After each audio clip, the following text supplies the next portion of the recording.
Good morning to everyone. Welcome back naman ulit tayo. Welcome back ulit tayo sa ating video. Happy New Year sa inyong lahat, mga kahabi. Happy New Year, Happy New Year.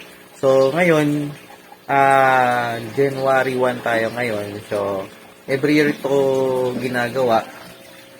Lagi tayong nag-reset ang ating mga aquariums. So, kita nyo naman, oh. Sobrang lumot na, oh. Pati ito, oh. Lumot na, oh. So, kanina kasi umaga, pagkagising ko. So, medyo puwet-puwet pa tayo. Ayan. Puwet-puwet pa. Tinanggal natin yung ating mga lumot dito na nabuo. Ayan.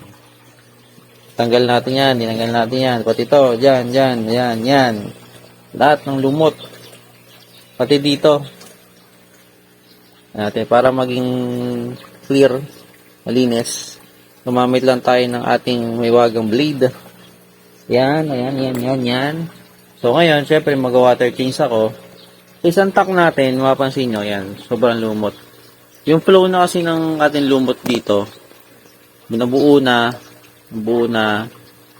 kaya nabuo siya dito, so nababarahan na yung ating overflow. So every year ko kasi ginagawa din to, lahat nire-reset ko yan, babawasan, pero hindi naman totally reset. Ang reset siguro kasi pagbawas ako ng tubig, mga 20% lang, dito lang, ganyan lang. Pero ngayon nagawa tayo ng 80%, babawasan natin yan. Tapos, balikan natin ng bagong tubig. May napapansin ako dito, guys. Mga kahabi, oh. Napapansin ako dito. Ang ating isang male doon na semi-breeder. Oops.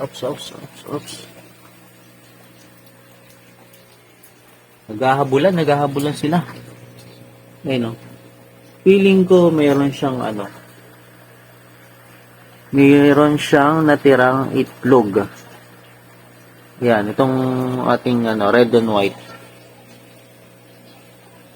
Meron kasi ako ditong mga maliliit dito na male. Nakahabol niyo. So, feeling ko buntis to. Sa ating pagbibreed, hindi biro ang mag-breed. So, papansin nyo naman, kapag nag-breed tayo, mahabang proseso. Siyempre, pagdadaanan natin dyan yung ilang days, 3 days, 1 week, maliliit pa yung fry. Ang hirap, mga kahabi, mag-breed ng, lalo na kung bago ka lang. Wow! Ang hirap mag-breed. So kaalaman ng lahat, ang pabibreed ay hindi biro. Kung tutuusin, kung papipiliin mo ko, groom or breed, mahirap. Groom, yun ang pipiliin ko. Kasi, unang-una, pag mag-groom ka, simple lang. Kuha ka lang ng tank niya para doon. Tapos yung tank natin, kunyari, meron ako dito 50 gallons saka 75. Yung 50 gallons, ayan, 50 gallons. Ayan, 50 gallons na yan. Ang pwedeng capacity na may lagay mo dyan hanggang dalawang isda. Safe na yon kapag nag-groom ka. So, kung paglalabanan o mag-aano yung isda mo, papalakihin mo, okay yan, 50 gallons, dalawang isda. Para hindi maging alanganin. Siyempre, para pag magkasakit man siya, hindi siya ganun katindi.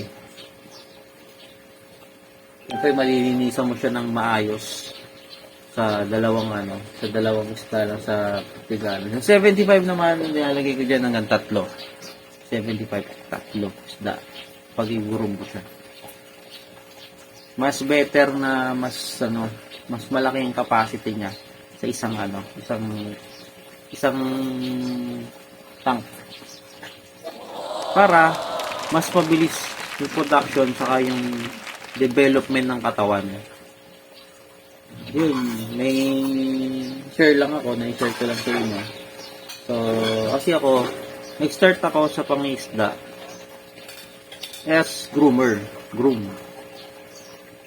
na pinalad lang ng last 2 years ago na nagkaroon tayo ng konting certificate or trophy sa isang Pero hindi pa tayo nag-champion. Wala pa tayong champion.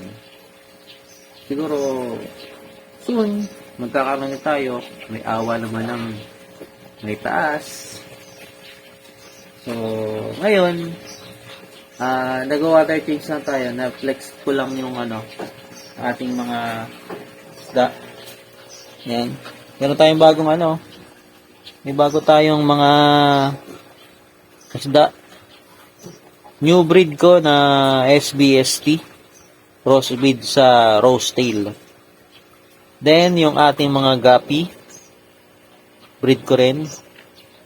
Pa tayo dito mga nakalagay sa tab. Breed ko din yan. Ito, sa isang 5 gallons natin, nag-select na ako ng ating i-breed ulit natin ng new breed. Pakita ko sa inyo yung mga na-select ko. Ating guppy half black pastel. Para yung linya nila ay maging puro. Ang nilagay ko dito, 3 male, 3 female. Yung pinakamalaki dito, ito. Almost 2 inches yan Ang laki niya. Ang laki niyan. Last year ko lang to na nakuha sa isang breeder na binigay sa akin. Maliit lang yan, siguro mga 0.5 lang sila. Tapos siya lang yung nabuhay, so tinira ko siya. Feeling ko magda-drop na ulit yan. Kasi dito kasi sa ating kabilang tank, sama-sama na sila dito. Yung may mga kala sila dito kasi binubas dito na red tail half black pastel red tail. Tapos meron mga din mga dot na to. Hindi ko alam tawag dito sa string na to So meron din mga mga puro din Pero hindi ko lang siya nagustuhan sa mga tail niya. Mas okay ako dito sa ating select. So kasi yung mga nagki-flare yung yung ating tail, tapos kauldan nila tumatayo, di tabingi. Yan yung mga selection natin. Dito sa 75 gallons, naglagay na rin ako dito ng SBST na unang batch, mga 5 piraso to. 7 pala. Unang batch 5, tapos ulit na naglagay ulit ako ng 2 pa. Kasi hindi ko na sila mailagay dito sa kabilang tank sa baba. Naagawan na sila ng pagkain. So malaki, nag-develop agad. Ay nilipat ko dito sa taas. Nilipat ko dyan sa taas. Ayan Saan ba yun? Ayan. Ayan Ayan SBST natin. Ayan yung mga sample ng SBST ko. Ayan. Ito po. Red and white. Red and white SBST. Meron din tayong black. SBST black. Halo-halo na siya kasi ang parent niya